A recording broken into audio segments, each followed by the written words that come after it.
think one of the most exciting things about being a smart geometry director is actually not knowing exactly what's going to happen. This opportunity to put your finger on the pulse of what's happening in the computation community. The best way for me to think about how material intensities works in the realm of smart geometry is actually to look at it as a series of different themes that have happened over the last number of years. For example, 2 years ago, we focused on fabrication.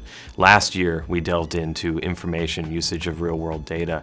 The next iteration of that type of discussion gets down to the level of materiality, something that's physical, something that we've experienced as human beings. Standing in space, feeling the heat, feeling the air flows through that, touching cold surfaces, that type of thing. It's those sort of properties that affect you, that have a direct relation to the human body that I find so interesting.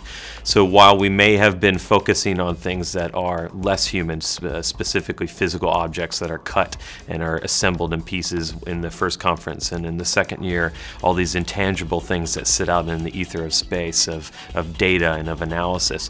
Material intensities is about bringing these things together. It's about bringing the invisible elements that come from all the fabricated pieces that we put together into real build architecture.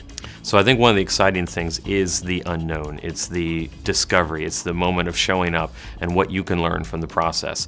Someone like myself who spends a long time actually having planned the event, I still learn from the process. I still get a tremendous amount that I hadn't anticipated out of the event. In my experience, when I first learned generative components, I could do a tremendous amount of things I never thought were necessarily possible, and it opened up my mind into all sorts of different directions that I wanted to try. I saw something that best represented how I thought about the architectural design process. So the opportunity to work with that specific tool, to work with numerous representatives from Bentley within Smart Geometry, changed how I approach design. And that, for me, if I could play a big compliment to anybody, that's a pretty significant compliment. It's not one that it changes the way you design something because it's a software tool. It actually changes the way you think about design and how you approach design.